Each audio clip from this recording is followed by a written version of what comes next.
네, 오늘은 수요 정오 예배 예배 토라 포션에 포함된 예레미야 말씀이 있습니다. 예레미야 1장, 2장 말씀이 있는데 그것을 가지고 예레미야 심판의 선지자 이런 말씀으로 말씀 나누겠습니다. 따라합니다. 예레미야 심판의 선지자. 네, 심판의 선지자. 예레미야는 하나님의 심판을 선포한 선지자예요.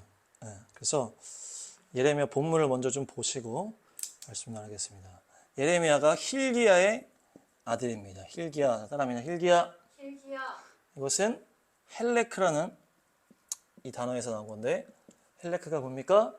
소유, 분깃, 기업, 이런 뜻이에요. 상속. 그래서 hil기야는 뭡니까? 하나님의 소유다. 하나님의 분깃이다. 하나님의 기업이다. 하나님의 상속자다. 이런 뜻이에요. hil기야가 하나님의 소유라는 뜻이에요. 여기서 이제 예레미야가 나온 거예요. 예레미야는 어디서 나온 단어냐? 룸이라는 단어에서 나왔어요. 따라합니다. 룸. 이 룸은 무슨 단어냐? 높이다라는 뜻이에요. 높이다. 그래서 예레미야는 하나님께서 높이셨다라는 뜻이에요. 하나님께서 임명하셨다. 하나님께서 높이셨다. 자, 따라합니다. 하나님께서 높이셨다. 하나님께서 임명하셨다. 그러니까 연결하면 뭡니까? 하나님의 소유된 백성이고 하나님께서 높이셔서 임명하신 그 예레미야가 심판을 선고한 거예요. 인간적인 어떤 인간의 의도에서 나온 사람이 하나님의 심판을 선포할 수 없고 철저하게 하나님의 소유, 철저하게 하나님이 높이신 사람이 그 사람이 하나님의 심판을 선언하는 선지자였다는 거예요. 그래서 예레미야는 이런 말씀으로 시작을 합니다. 말씀 한번 읽어주세요. 1장 5절 시작. 내가 너를 모태에서 짓기도 전에 너를 선택하고 내가 태어나기도 전에 너를 거룩하게 구별해서 문 민족에게 보낼 예언자로 세웠다. 네. 그러니까 뭡니까? 모태에서 지정되기도 전에, 모태에 짓기도 전부터 하나님이 택하신 거예요. 하나님의 심판을 선포할 너무나 강력하고 너무나 중요한 역할이라는 거예요. 그래서 모태에서부터 이렇게 해서 거룩하게 해가지고 제사장 가문에서 태어난 거예요. 제사장 가문에서. 이때가 얼마나 악할 때겠어. 망할 때니까. 근데 하나님의 심판을 선포해야 돼. 그러니까 하나님이 아까 말한 거죠. 하나님의 완전 소유된 기업. 거기서 하나님께서 들어 올리시는 인물. 이 인물이 바로 예레미야였다. 그 예레미야는 모태에 짓기도 전부터 하나님이 택하셔서 이렇게 지정해서 하나님의 말씀을 전하는 자로 하나님의 심판을 선언하는 자로 하나님이 세우셨다는 거예요. 자, 그런데 예레미야는 처음에 보니까 연약하고 담대하지 못한 인물이었고 어렸어. 어리고 약하고 담대하지 못했어요. 다음 말씀 읽어볼게요. 시작. 내가 아뢰었다. 아닙니다. 주 나의 하나님. 저는 말을 잘 할 줄 모릅니다. 저는 아직 너무나 어립니다. 그러나 주님께서 나에게 말씀하셨다. 너는 아직 너무나 어리다고 말하지 말아라. 내가 너를 누구에게 보내든지 너는 그에게로 가고 내가 너에게 무슨 명을 내리든지 너는 그대로 말하여라. 너는 그런 사람들을 두려워하지 말아라. 내가 늘 너와 함께 있으면서 보호해 주겠다. 주의 말이다. 그런 다음에 주님께서 손을 내밀어 내 입에 대시고 내게 말씀하셨다. 내가 내 말을 내 입에 맡긴다. 아멘. 그러니까 예레미야가 어리고 아까 얘기한 것처럼 어리고 약하고 담대하지 못했다는 거예요. 그러니까 하나님이 아니야. 너 어리다고 말하지 마. 너 약하다고 말하지 마. 내가 너와 함께 있는다. 너 두려워하지 마. 너는 그냥 내가 전하는 말만 전하면 돼. 그러면서 담대해라. 두려워하지 마라. 그러면서 입술에다가 탁 터치를 하시는 거예요. 입술에.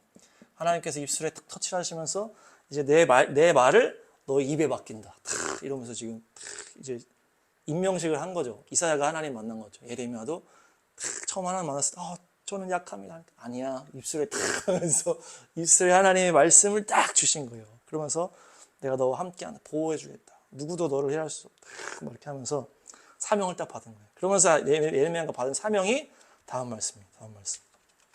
똑똑히 보아라. 오늘 내가 문 민족과 나라들 위에 너를 세우고 내가 그것들을 뽑으며 허물며 멸망시키며 파괴하며 세우며 심게 하였다.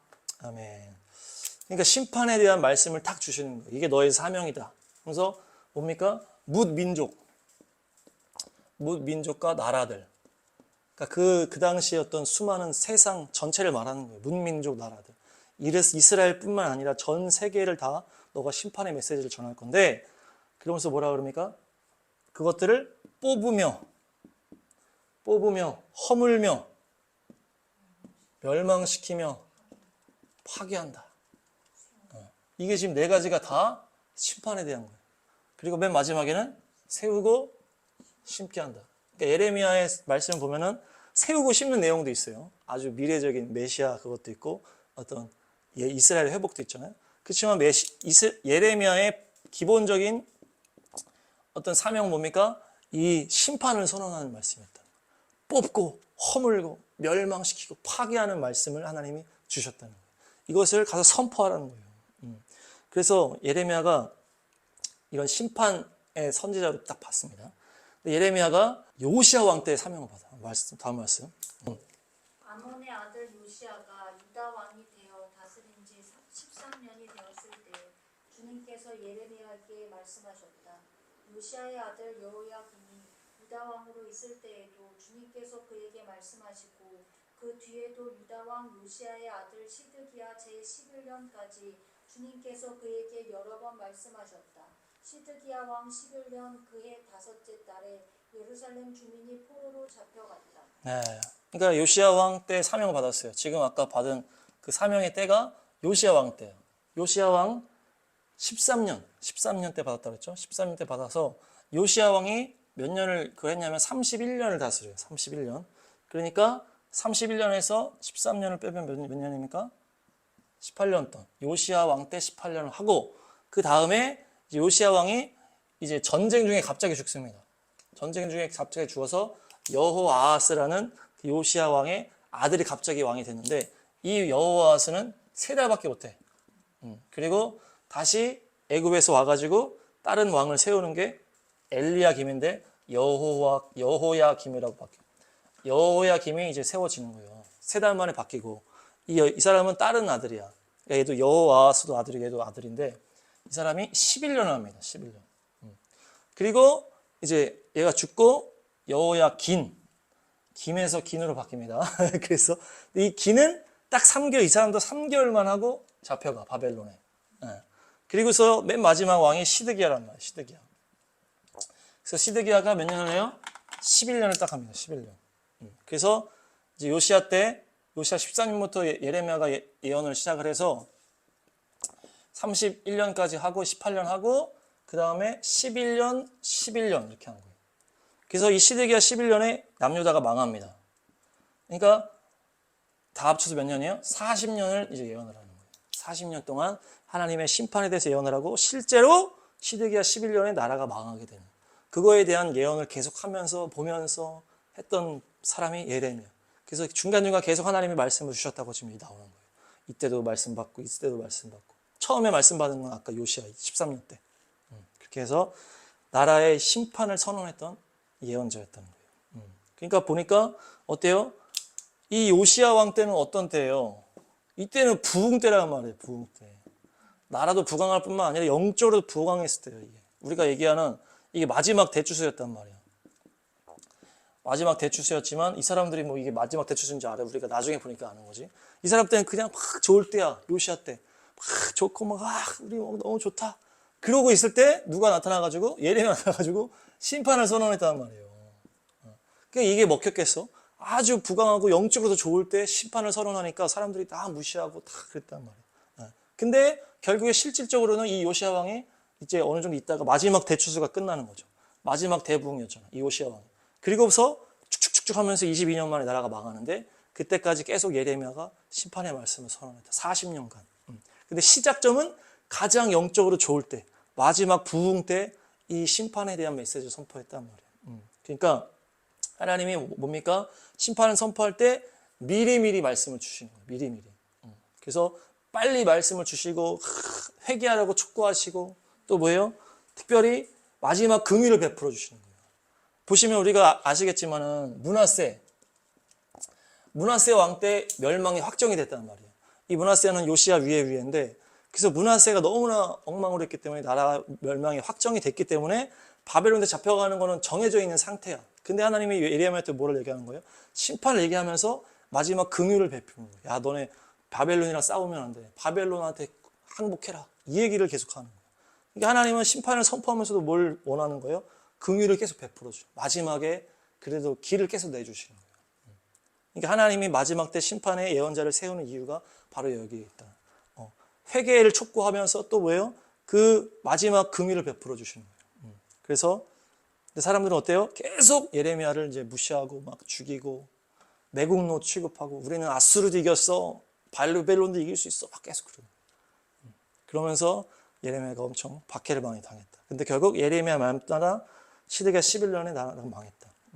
그래서 오늘 이 예레미야의 이제 내용으로 이제 들어가지는 않고 예레미야가 심판의 예언자였기 때문에 우리가 하나님의 그 심판에 대한 말씀들을 쭉 보려고 그래요. 그래서 성경에 나타난 심판 그리고 세계사와 한국사에까지 나타난 하나님의 그 심판 우리의 죄와 하나님의 심판에 대한 그것들을 좀 전체적으로 쭉 살펴보려고 합니다. 심판에 대한 역사를 보는 거예요. 그래서 하나님의 그 권능에 그 심판하시는 손 앞에서 겸손해지는 시간 되시길 축복합니다. 말씀 하나 보면서 볼 텐데 이거 하나 먼저 보겠습니다. 2장 17, 18, 19 시작. 주 너의 하나님이 길을 인도하여 주는데도 내가 주를 버리고 떠났으니 너 스스로 이런 재앙을 자청한 것이 아니냐. 그런데도 이제 내가 시옷강 물을 마시려고 이집트로 달려가니 그것이 무슨 일이며 유프라데스 강 물을 마시려고 아시리아로 달려가니 이 또한 무슨 일이냐. 내가 저지른 악이 너를 벌하고 너 스스로 나에게서 돌아섰으니 그 배신이 너를 징계할 것이다. 그러므로 주 너의 하나님을 버린 것과 나를 경외하는 마음이 너에게 없다는 것이 얼마나 악하고 고통스러운가를 보고서 깨달아라. 나 만군의 주 하나님의 말이다. 아멘.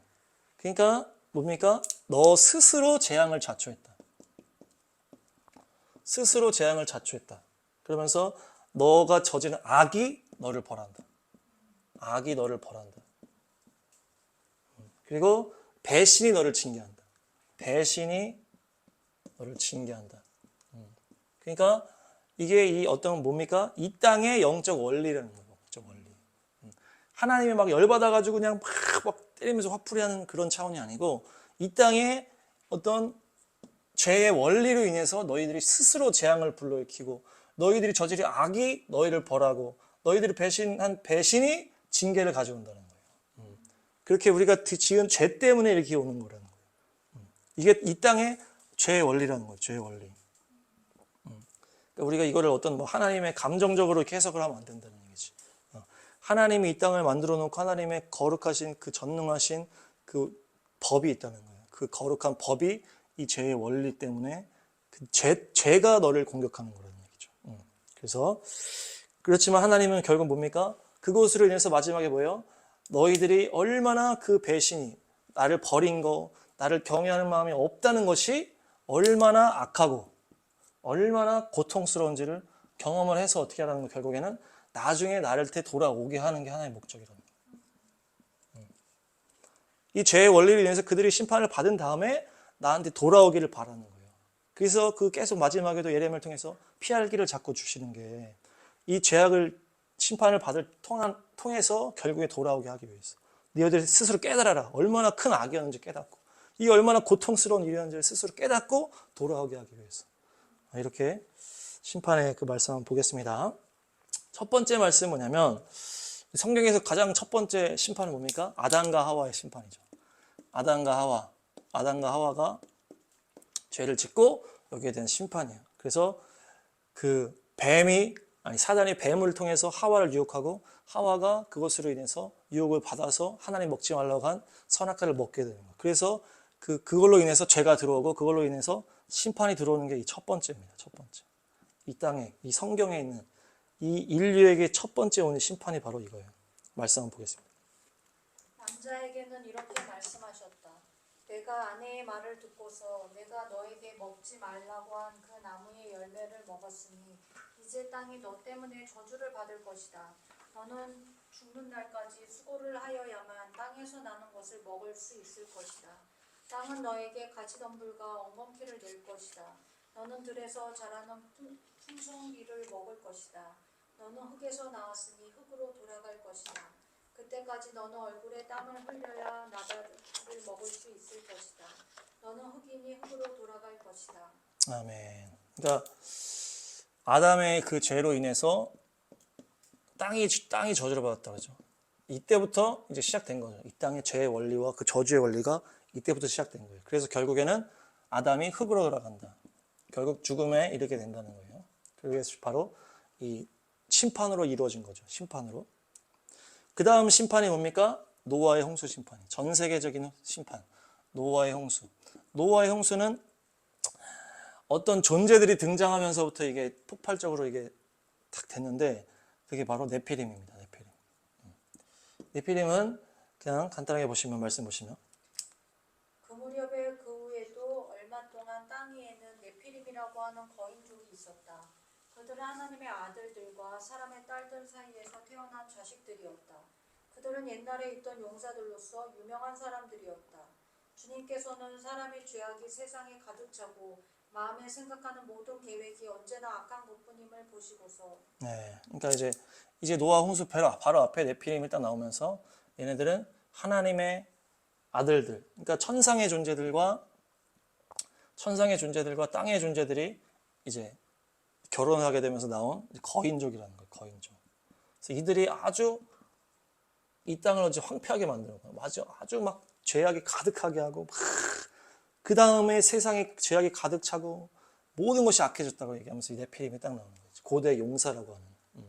그러면서 이들의 나이가 심판 이후에 120세로 딱 줄어들면서 심판에 대한 말씀이 그 다음 말씀이에요. 홍수에 대한 심판에 대한 말씀. 땅에 있는 한 뿌리는 때와 거두는 때, 추위와 더위, 여름과 겨울, 낮과 밤이 그치지 아니할 것이다. 인간이 악한 것을 이제 하나님이 이제 인간을 악해서 이제 인정한 거죠. 그래서 이제 나이를 제한하면서 어떻게 해요? 환경을 제한하는 거예요. 환경을 제한해서 자연으로 인한 고생의 삶이 시작된 거예요. 고생이라도 해야 죄를 안 짓겠다. 이런 원리로 세상이 기본적으로 환경과 자연을 쫙 한 거예요. 그래서 이제 더위, 추위, 더위, 낮과 밤, 막 여름, 겨울 막 하면서 날씨와 환경에 대한 것들로 고생이 시작된 거예요. 그러면서 나이가 이제 노아가 950살을 살았는데 쭉 흘러서 모세가 120살까지 산 거예요. 쭉 줄어드는 거예요. 이때부터 쭉 점점 줄어들어가지고 모세가 120살. 그러니까 이제 날씨와 자연에 의한 고생이 이제 심판으로 들어온 거죠. 노아 홍수 이후에. 그 다음에는 이게 이제 심판이라고 볼 수도 있는데 이건 개인적인 건데 아브라함의 스토리가 나오는데 아브라함이 75세에 하나님을 부름을 받고 믿음 생활 시작을 해요. 그러면서 우여곡절 끝에 85세가 딱 됐는데 하나님이 아브라함에게 너의 자녀를 별과 같이 많아주겠다 막 했는데 어떻게 해요? 아브라함이 막 믿음으로 이렇게 왔는데 10년이 지나니까 아무런 자녀가 안 생기니까 너무 힘들어하다가 그 아내가 뭡니까? 사라가 인간적인 방법으로 하가를 취하라는 방법을 제시를 딱 하는 거예요. 그래서 하나님이 내가 너 복되게 할 거, 네 자손도 많아지게 할 거 계속 약속을 주셨지만 결국에는 10년 동안 아무 것이 없으니까 사라의 인간적인 얘기를 듣고 하가를 통해서 이스마엘을 취하게 되는 거예요. 인간적인 방법으로 잘못된 방법으로 이것을 취해서 아들을 얻은 다음에 그 이후부터 하나님과의 교제가 딱 끊어져 버려요. 그래서 아브라함에게 어떻게 보면은 이 믿음 생활을 시작한 다음에 하나님과의 어떤 그 교통함이 어떤 그 삶의 낙이었는데 이제 이스마엘 딱 생긴 다음부터는 하나님과의 교제가 딱 끊어져 버려요. 그래서 86세 이스마엘을 얻은 다음에 그 다음 장면이 99세인 거예요. 그래서 13년 동안 하나님과의 교통함이 끊어져 버리고 뭡니까? 이것이 어떻게 보면 관계 속에서 온 심판이겠죠. 내가 그렇게 너에게 약속을 주고 이렇게 했는데도 네가 기다리지 못하고 네가 인간적인 방법으로 인간적인 마음으로 그걸 하니까 하나님도 13년 동안 이게 막힌 거예요. 담이 생겨버린 거죠. 그런 다음에 99세에 나타나셔서 이제 완전해라 너. 내가 완전한 거룩한 하나님인데 너도 이제 완전해야 된다. 너의 온전한 믿음을 탁 촉구하시면서 이제 이삭을 주시는 거예요. 그게 이제 13년간의 공백이다. 이게 어떻게 보면 개인적인 믿음 생활에서의 심판일 수 있다. 우리도 이런 부분에 있을 수 있다. 주님과의 관계 속에서 우리가 믿음으로 어떤 걸어가다가 우리가 그냥 다른 길로 가버린다든지 믿음을 저버린다든지 인간적인 방법으로 가버린다든지 하면 주님과의 거리가 멀어지고 관계가 단절될 수 있다. 그래서 우리가 매일매일 회개하면서 주님과 관계를 점검하시기 바랍니다. 그 다음이 소돔과 고모라의 심판입니다. 소돔과 고모라의 심판을 보면은 그 장면을 묘사한 부분이 잠깐 있는데 폭력적인 건 아주 기본적이에요. 엄청 폭력적이고 뭡니까? 이 곱상한 남자죠.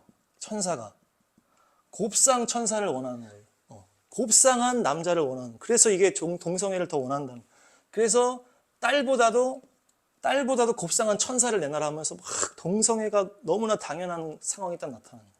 그러면서 막 이제 법이 없는 거예요. 무법천지야. 폭력적이고 막 동성애가 창궐인 상태고 무법천지인 상황이 잠깐 보여주는 거예요. 그렇기 때문에 심판을 받는 거예요. 소돔과 고모라가.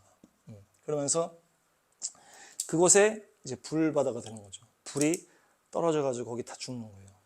그래서 바다가 덮여버리면서 나중에 이 소돔과 고모라 땅이 어떻게 됩니까? 사해가 되는 거예요. 사해. 이것이 바로 멸망을 말해주는 거라고 얘기했죠. 멸망이 무엇인지를 우리가 소돔과 고모라를 통해 알 수가 있는 거예요. 멸망이 아닌 심판은 나중에 재건될 가능성이 있다는 얘기예요. 그래서 이스라엘도 2000년 이후에 다시 재건이 됐단 말이에요. 근데 이 소돔과 고모라는 멸망을 상징적으로 보여주는 거예요. 그냥 재건이 될 수가 없게 그냥 사해로 덮여버리고. 여리고도 무너진 다음에 나중에 다시 재건이 됐거든요. 근데 이 소돔과 고모라는 그야말로 사해로 덮이면서 아주 끈적내버려요. 그게 멸망이에요. 멸망. 그럼 하나님이 세상을 이처럼 사랑하사 독생자 예수를 주셨기 때문에 그를 믿는 자는 어떻게 된다? 멸망치 않고 영생을 얻게 될 줄로 믿습니다. 네, 예수님 안에서 심판을 피할 수가 있습니다. 자, 그 다음이 이제 모세로 인해서 출애굽 당시에 누가 심판받아요? 이집트가 심판을 받습니다. 이집트가 심판을 받는데 이것은 이스라엘의 시작이라는 의미가 있고 이집트의 심판이라는 의미가 두 가지가 같이 있는 거예요. 그래서 이 하나님의 백성, 이스라엘 백성들이 이제 그곳에서 탈출하면서 민족으로 시작을 하는 거예요. 모세를 통해서. 이것의 시작과 함께 이집트는 심판을 받는 거예요. 그러니까 하나님이 놀라운 역사로 통해서 이스라엘과 함께 데뷔하는 거죠. 역사에. 이스라엘 민족과 함께 하나님의 백성이라는 타이틀 걸고 데뷔하는데 엄청난 심판을 하면서 동시에 이집트의 그 우상 숭배를 무너뜨리신다. 두 가지로 같이 간 거예요, 이게. 그래서 이들이 심판을 받는 거예요. 그리고 이제 광야의 시간에서 심판들이 쭉 나오는 거예요. 이스라엘 사람들이 하나님이랑 가면서 계속 잘못하고 심판받고 하는 스토리가 계속 있어요. 금송아지 때문에 심판받고, 그리고 또 모세한테 반역해가지고 고라 땅이 삼켜버리고, 그리고 불평하다가 불뱀 나타나버리고, 계속 뭐 연병 하면서 계속 이제 가나안 땅 그 가기 전 광야에서 계속 심판의 스토리예요. 심판의 스토리. 이것이 바로 그 샘플을 보여주는 거라고 했죠. 하나님의 백성들이 결국에는 어떻게 하면 심판받는지 이런 것들을 다 보여주는 샘플이 됐다. 그 다음이 가나안 땅의 심판이에요. 가나안 민족이죠. 그러니까 이제 이것도 동시에 이루어졌는데 이것도 마찬가지예요. 이스라엘 백성을 통해서 이제 땅을 주는 거예요. 가나안 땅을 주는 거예요. 그러면서 얘네들을 그곳에 들어가게 하는 이게 첫 번째고 한 가지고 또 다른 한 가지는 가나안 민족에 대한 심판이라는 거예요. 같이 일어나는 거예요. 이스라엘을 탈출시킬 때 이집트도 같이 심판하는 게 같이 일어나는 거고 이스라엘에게 새로운 땅을 줄 때 가나안 민족도 같이 심판하는 거예요. 그러니까 얘네만을 위해서 하는 게 아니고 또 얘네 때문에 얘를 하는 게 아니고 이게 동시에 하나님의 역사를 일으킨다는 거예요. 그래서 얘네들 심판받을 상황이었기 때문에 심판받는 거예요. 이집트도 마찬가지고. 그러니까 그때 레위기에 이제 들어간 다음에 하나님께서 여기다가 율법을 주잖아요. 율법에 보면은 어떤 성문화에 대해서 아주 철저한 뭐는 절대 안 돼 이런 것들이 막 나와요. 성문화에 대해서 철저하게 하라고. 그러면서 막 예를 드는데 막 다 막 되게 문란한 예를 들면서 이건 하면 안 된다 계속 나오거든요. 그게 다 가나안 민족 안에 있었던 그런 음란한 성문화였다는 거예요. 그래서 가나안 민족이 하는 걸 너희들 그대로 하면 안 되기 때문에 이것도 하면 안 돼, 저것도 하면 안 돼, 저것도 안 돼.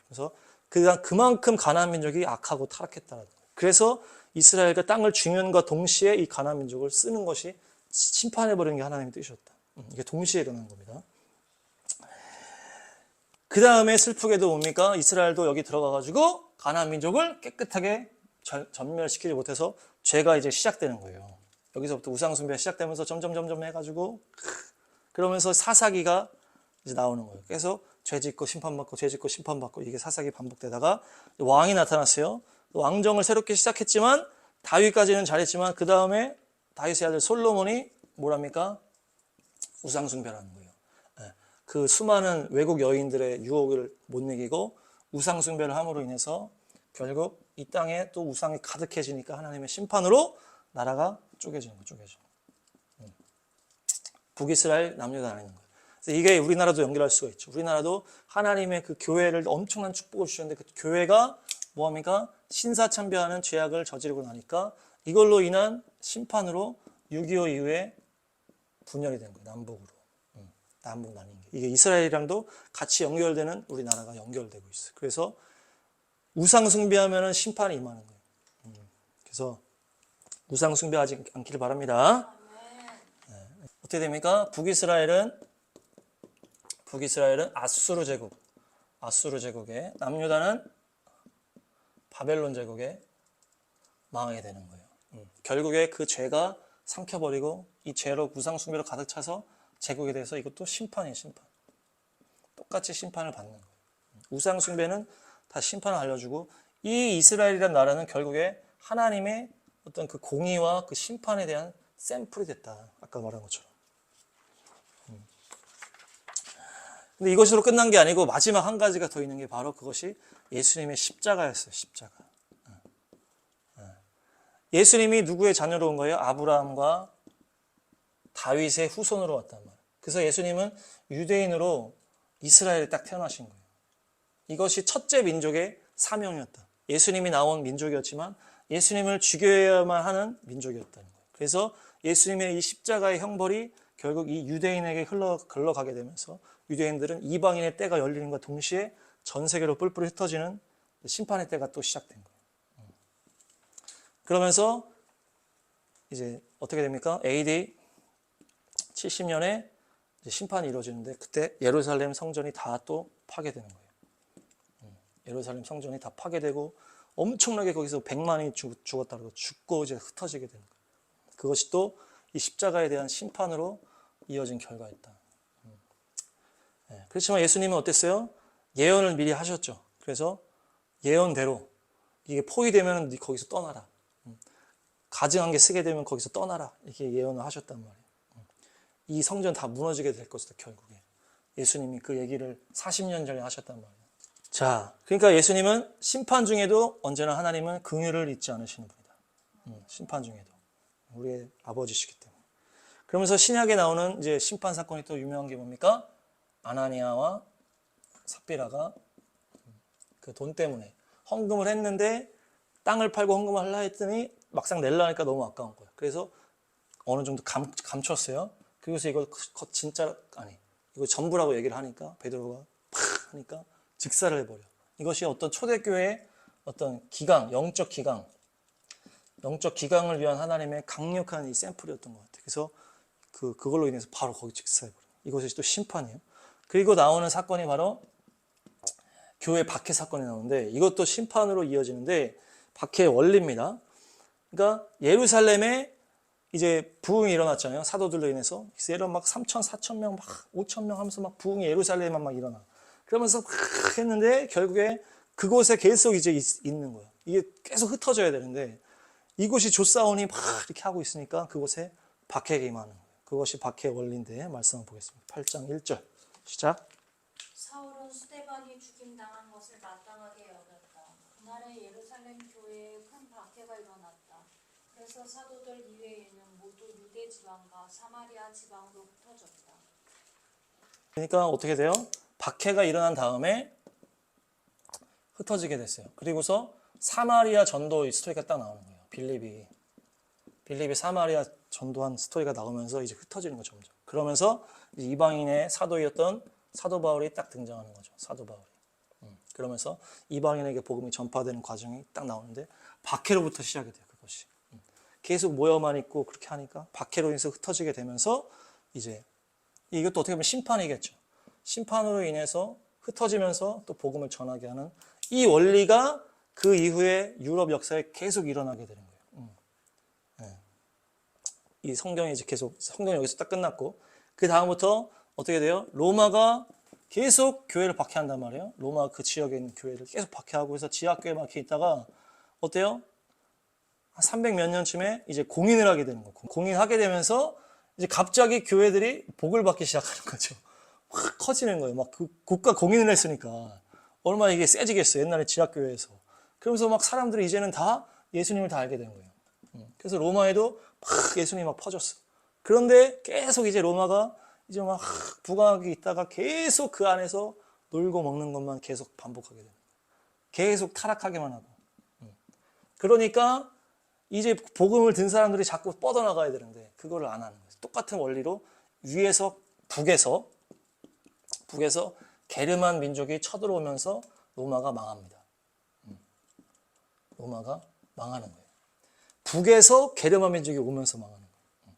성경의 원리가 지금 다 북에서 북에서 심판이 예레미야 2장에도 보면 북에서 끓는 물이 이렇게 하거든요. 그래서 지금 북에서 이렇게 내려오는 게 계속 나타나. 그래서 이 로마 교회가 공인도 되고 엄청 풍성한 국가에 막 인정하면서 이렇게 했는데 결국 계속 타락하고 흩어지고 복음을 전하지 않으니까 심판이 일어나면서 북에서 게르만이 오면서 로마가 망하는 거예요. 그러면서 게르만으로 쭉 복음이 또 들어가는 거예요.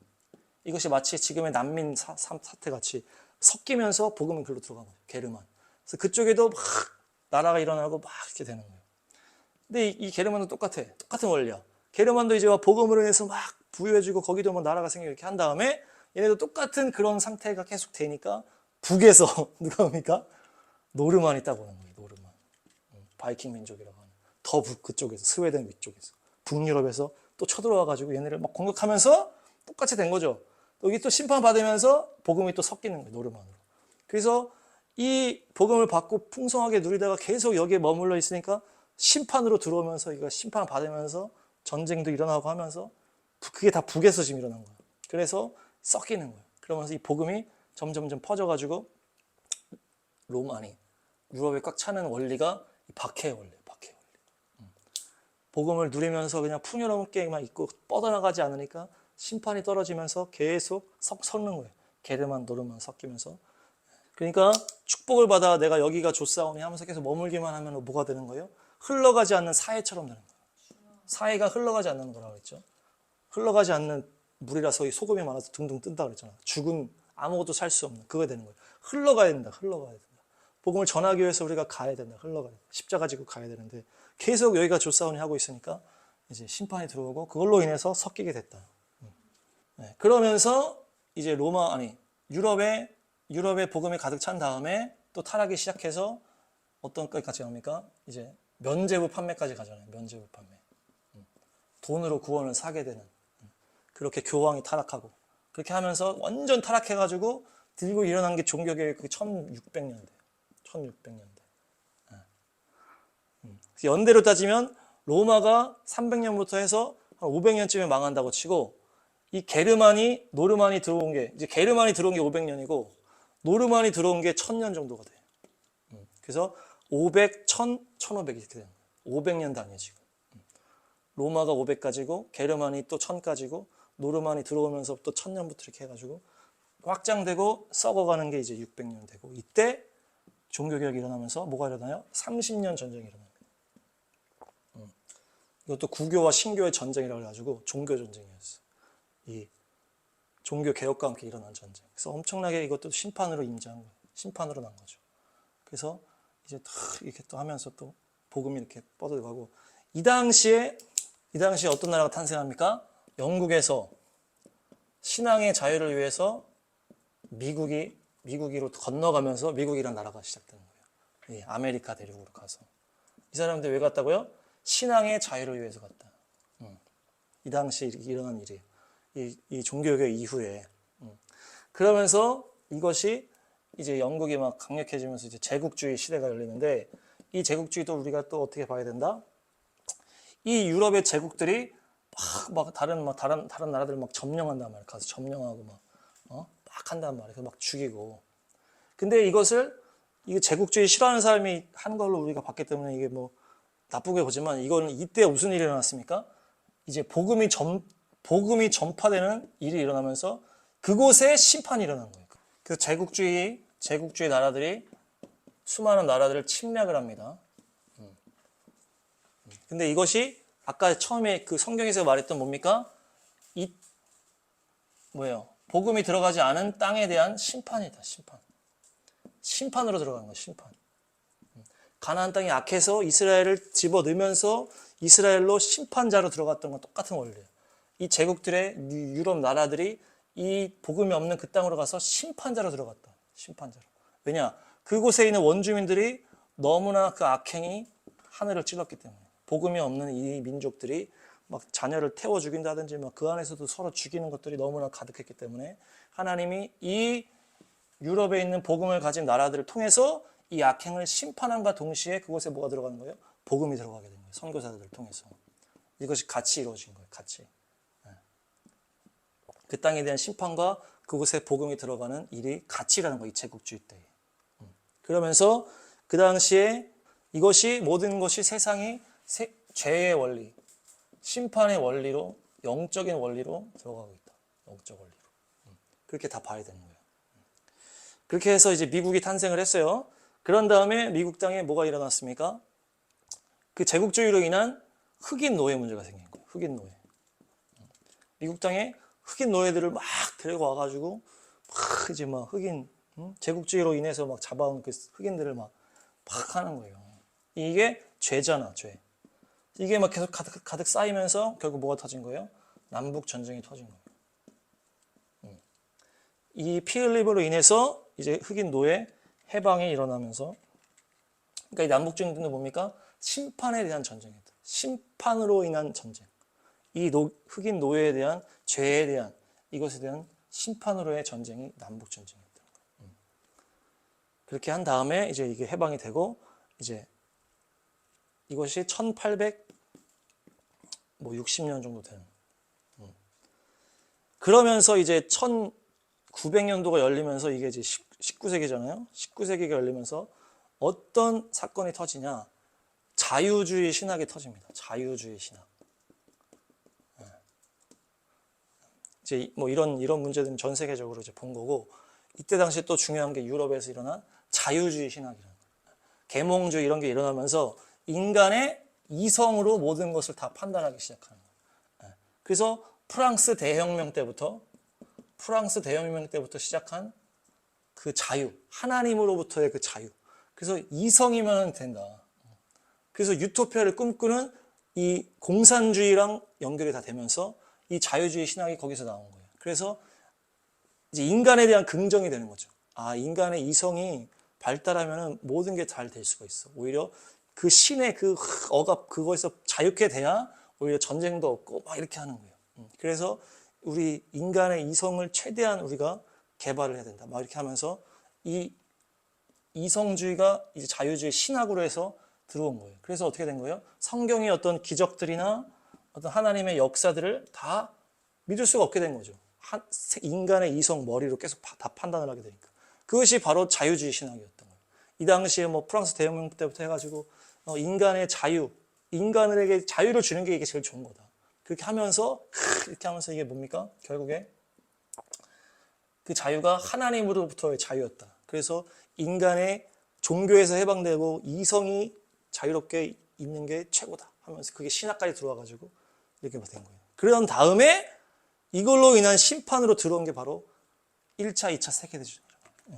그러니까 정리하면 자유주의 신학이라는 게 이제 생긴 거예요. 19세기 초부터.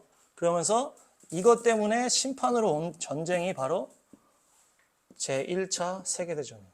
2차 세계대전. 인간에 대한 긍정이 이걸로 인해 완전히 박살난 거예요. 아, 유토피아가 되지를 않는구나. 인간의 이성으로 될 수가 없구나. 인간이 너무나 잔악하고 죄로 인해 결국 막 전쟁으로 막 되는 인간의 한계를 보게 된 거예요. 이제. 이 자유주의 신학 때문에 온 심판이에요. 유럽에 이게 막 엄청 퍼진 거예요. 하나님의 성경과 하나님의 역사를 다 인간의 그 이성으로 바꿔버리니까 이거는 냅둘 수가 없는 상황이에요. 그래서 하나님이 세계대전을 심판으로 가져오게 하셨다. 그래서 자유주의 신학에서 온 게 이거 심판으로 온 세계대전입니다. 이거 끝나고 나서 이제부터 하나님이 뭘 여시는 거예요? 이스라엘을 여시는 거예요. 그리고 대한민국을 여시는 거예요. 이것이 바로 언제입니까? 1948년 이 2차 세계대전 딱 이후예요. 그러니까 이 엄청난 이 심판 이후에 하나님 마지막 때를 딱 여는 게 이스라엘 열고 대한민국을 여는 거예요. 뭡니까? 이스라엘은 이제 그 예수님의 그 십자가 그 형벌이 이제 때가 차고 이제는 위로받을 때가 되고 나라가 세워지면서 이제 이스라엘을 막을 나라가 없어요. 이스라엘이 막 올라가는 거예요. 하나님의 긍휼의 때가 이제 시작됐기 때문에. 대한민국도 하나님이 이제 욕단의 후회라고 그랬죠. 욕단의 후에 이스라엘의 동생 민족으로 해가지고 이 나라를 저 동방 끝에 해놨다가 이제 마지막 때 사용하기 위해서 들어 올리기 시작하신 거예요. 그러면서 대한민국이 등장하고 이스라엘 등장하는 것이 1948년입니다. 이렇게 세상이 이 하나님의 죄와 심판의 원리로 이렇게 흘러온 거예요. 할렐루야. 아멘. 우리나라에도 수많은 선교사들의 피가 뿌려졌고 어떤 또 뭐예요? 이 아까 얘기했던 신사참배로 인해서 6.25 전쟁을 통과한 이후에 이제는 또 하나님이 딱 부흥을 주시는 거예요. 회복시켜 주시는 거예요. 하나님의 심판은 회복을 위한 거라고 그랬죠. 대한민국 심판 이후에 또 회복으로 막 하시면서 막 불러불러 해가지고 막 불같이 여기가 일어나는 거예요. 그래서 막 선교하고 막. 근데 이제 그러면서 이제 대한민국 북쪽은 그냥 이제 금송아지로 쭉 가니까 그 우상숭배 공산주의로 쭉 갔고 우리나라를 한번 또 보겠습니다. 최근에 우리나라 역사를 잠깐 보시면 이제 발전한 다음에 뭡니까? 성경에도 우리 전에 봤지만 이 북에 있던 이 바알 아세라 우상, 공산주의 그 우상이 어디로 들어오는 거예요? 이제 김대중 대통령 때부터 남쪽으로 들어오는 거예요. 화친을 열면서 북한을 이제 인정해주기 시작합니다. 그전에는 계속 막 북한 나빠, 막 타도 공산주의만 했기 때문에 북에 악한 게 들어오질 않았단 말이에요, 남으로. 근데 이 김대중 대통령 때부터 이제 막 화친을 하면서 이거를 열어주니까 그때부터 뭐가 들어오는 거예요? 공산주의가 막 들어오는 거예요. 그 바알 아세라 우상 숭배가. 그러면서 노무현 대통령까지 이 두 대를 하면서 이 2000년대부터 2010년까지 공산주의가 한국으로 막 들어오는 거예요. 막 들어오는 거예요. 그러면서 교회까지 슉슉 들어가는 거예요. 성경에 북이스라엘과 화친한 여호사밧 때 바알 아세라가 들어오는 건 똑같은 원리로 문제가 들어오면서 이때부터 또 뭐가 일어납니까? 2002년에 엄청난 월드컵이 딱 터지면서 이때 붉은 악마가 나오는 거예요. 붉은 악마. 그렇죠? 붉은 악마니까 빨간색으로. 붉은 악마가 하면서 누가 나오는 거가? 치유천왕이 딱 나오는 거예요. 치유천왕. 붉은 악마 해놓고 깃발 해놓고 그 우상 얼굴을 치유천왕으로 만드는 이게 무슨 신입니까? 비를 주는 신이에요. 비를 주는 신. 그러니까 이때부터 대대적으로 전국적으로 붉은 악마 하면서 치유천왕한테 막 그렇게 하는 거예요. 그래서 이때부터 뭐가 시작된 거예요? 홍수 심판이 시작돼 우리나라에. 어떤 뭐 자연계 현상이라고 하면은 뭐 그렇게 사람들 다 그렇게 이해하고 있겠지만은 이 모든 역사는 하나님이 통치하시는 거예요. 지금 이때부터 그때부터 계속 물난리가 나는 거예요. 이 붉은 악마 이거 할 때부터 더 심하게 나오고 그러면서 홍수 심판이 이 나라에 계속 들어왔어요. 요즘엔 좀 축구가 요즘도 뭐 인기가 많은데 하여튼 계속 이 붉은 악마가 그때 당시에 더 심했겠죠. 2002년에는 막 제사 지내고 막 한단 말이에요. 그 붉은 악마 애들이 치유천왕 막 해놓고 다 이제 뿔 달고 이제 막 마개 뿔 달고 막 하면서 이렇게 하면서 이제 이것이 또 이제 홍수 심판으로 났다. 그러니까 우리나라에 왔던 그 하나님의 심판의 어떤 샘플이다 이게. 월드컵 때 시작된 이 치유천왕 홍수 심판. 그리고 또 하나 보시면 이명박 대통령이 있습니다. 이명박 대통령은 장로님이고 믿음의 대통령이었어요. 믿음의 사람이었는데 이 사람이 서울시장 하다가 이제 대통령을 2008년부터 했단 말이에요. 근데 보니까 2008년에 대통령 시작한 다음에 어딜 가요? 절에 가가지고 이걸 하는 거예요. 절을 하고 막 합장을 하고.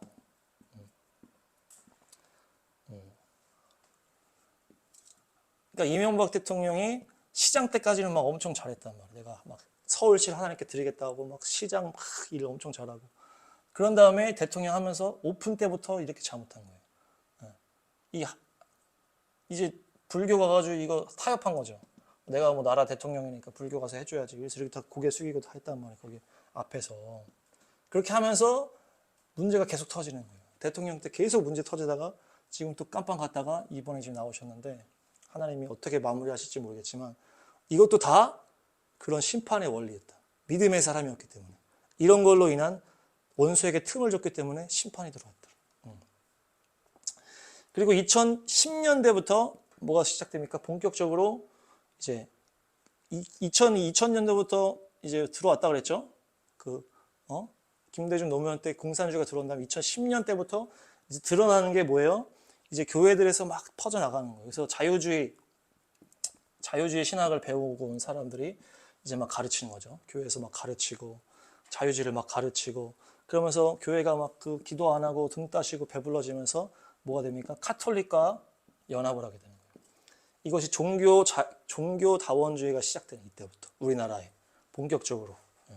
그러면서 이 카톨릭과 연대하는 그런 일들을 막 하기 시작하고 그러면서 WCC 부산총회를 추진하기 시작하는 거예요.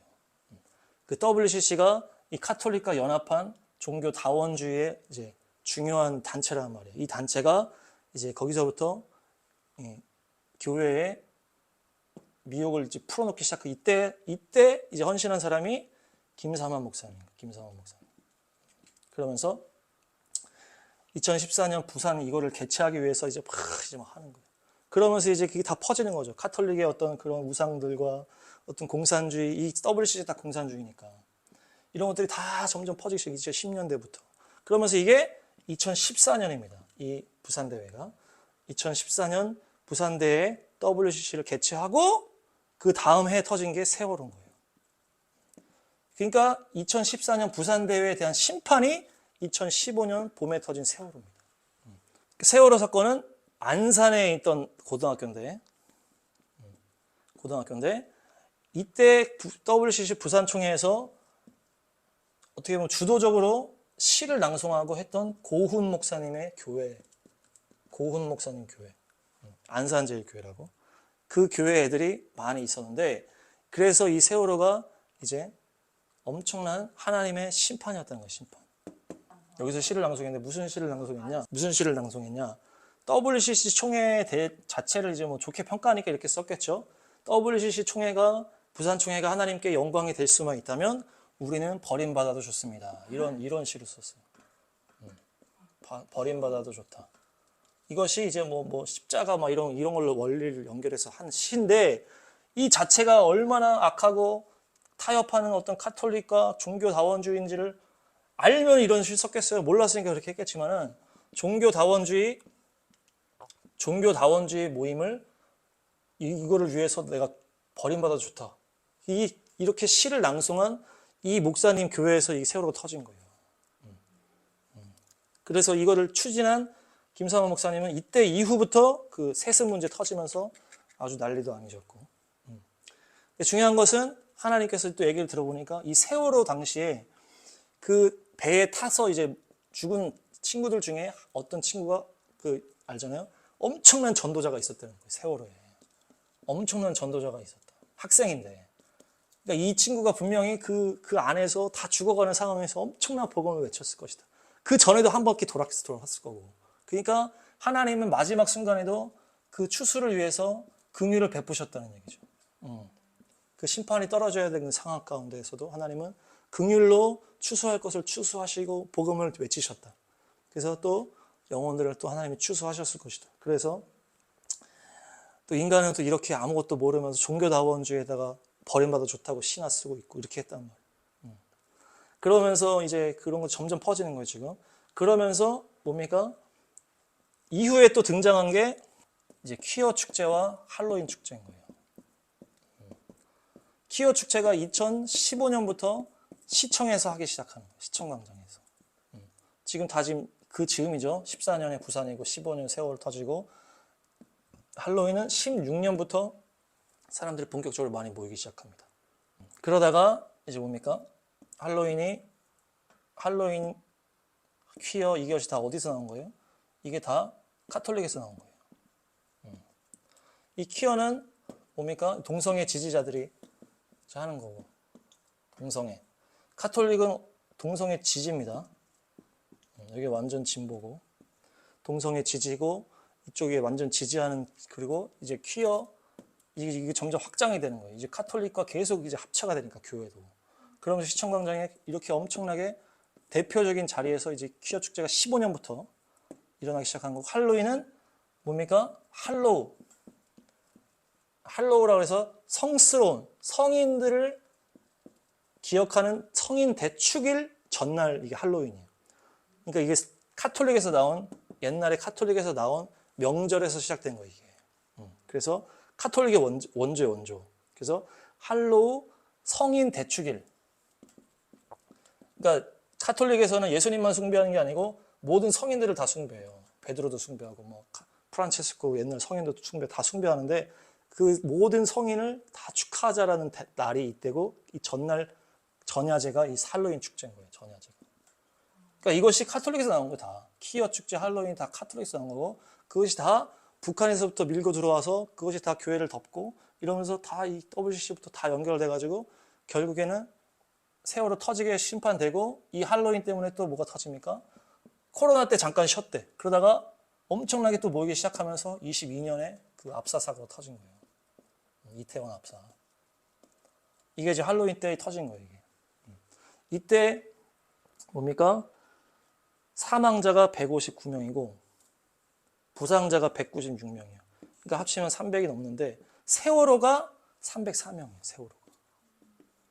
그러니까 인원이 비슷해. 304명이고 얘는 이제 뭐 300 몇 명이니까. 그만큼 300명 이상씩 하나님의 심판으로 죽었다는 거예요. 성경에 보면 다 나와요. 엄청난 죄악 이후에 뭐 몇만 명이 죽었더라. 몇천 명이 죽었더라. 심판으로. 이게 좀 다 그런 내용이란. 이태원 압사 사고. 완전히 여기 또 막 귀신 분장해가지고 가가지고 그렇게 하다가 지금 압사해서 죽은 거라. 할로윈. 퀴어와 할로윈이 2015년, 14년, 15년, 16년 이렇게 해서 막 퍼지기 시작하는데 그것이 다 카톨릭에서 시작된 거예요. 어쨌든 이 땅에서도 일어난 모든 것들이 다 죄와 심판의 원리다. 근데 중요한 건 하나님은 심판하면서도 구원을 원하신다. 심판을 통해서 돌아오기를 원하는 거예요. 이런 걸 통해서 깨닫기를 원하는 거예요. 이런 걸 통해서 깨닫기를 원하는 거예요. 그래서 옛날에 IT 지진 때도 IT 엄청난 지진이 일어났을 때도 이 이후에 IT 교회들이 막 엄청난 회개 집회를 했다 그래요. 일본에서도 그 대지진이 일어난 다음에도 일본 교회 그때 이후에 또 살아났다 그래요. 하나님이 그걸 원하는 거예요.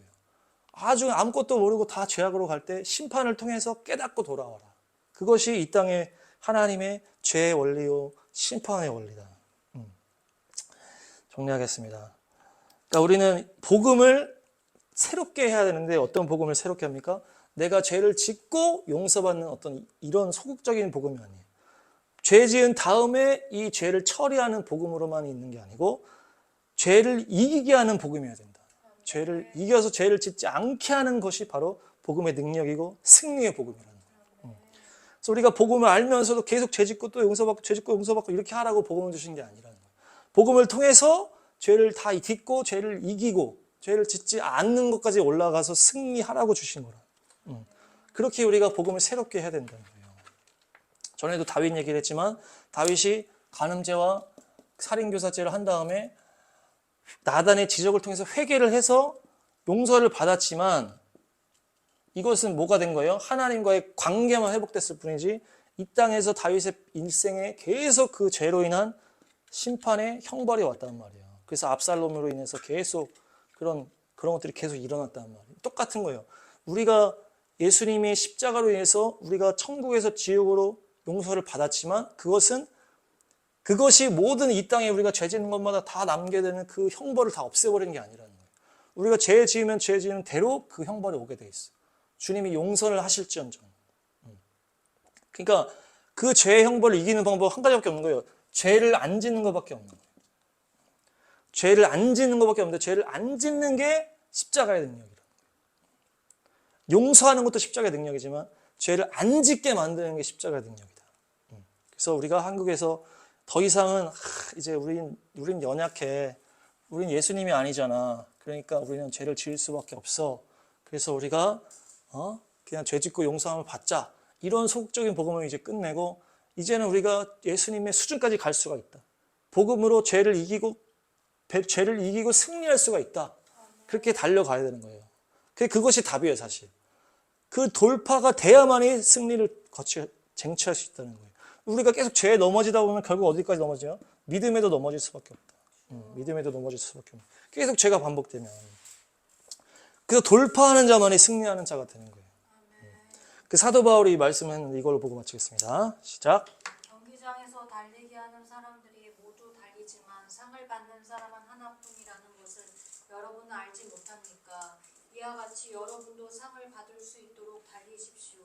경기에 나서는 사람은 모든 일에 절제를 합니다. 그런데 그들은 썩어 없어질 월계관을 얻으려고 절제를 하는 것이지만 우리는 썩지 않을 월계관을 얻으려고 하는 것입니다. 그러므로 나는 목표 없이 달리듯이 달리기를 하는 것이 아닙니다. 나는 허공을 치듯이 권투를 하는 것이 아닙니다. 나는 내 몸을 쳐서 굴복시킵니다. 그것은 내가 남에게 복음을 전하고 나서 도리어 나 스스로는 버림을 받는 가련한 신세가 되지 않기 위해서입니다.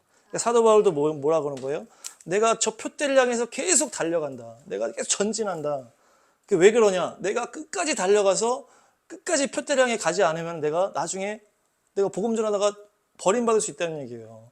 그거를 알기 때문에 죄에 자꾸 타협하고 믿음에 넘어지기 시작하면 결국 내가 버림받을 수 있다는 것을 사도 바울이 알았기 때문에 내가 계속 복음을 향해서 앞으로 달려가다. 뒤에 거 보지 않고 계속 표대를 향해서 전진 달리기 선수같이 끝까지 내가 간다는 거예요. 썩지 않을 월계관, 주님의 생명의 면류관을 받기 위해서 달려갔다는 거예요. 그래서 우리들도 마찬가지입니다. 하나님의 이 심판의 이 메시지를 보면서 하나님은 정말 거룩하시고 정말 심판하시는 분이구나. 그 앞에 우리가 겸손하게 또 주님을 더욱더 내가 죄도 끝까지 내가 다 승리하겠습니다. 이런 마음으로 계속하는. 지을 수 있지. 이렇게 해서는 안 된다. 내가 하나도 내가 죄를 지지 않고 정결하고 거룩한 예수님의 수준까지 내가 가겠습니다. 계속 그걸 향해서 가야 우리가 믿음으로 끝까지 승리할 수 있다는 얘기예요. 그래서 우리 몸을 굴복시키면서 또 죄와 피 흘리기까지 싸우시면서 끝까지 승리하시기를 축복합니다.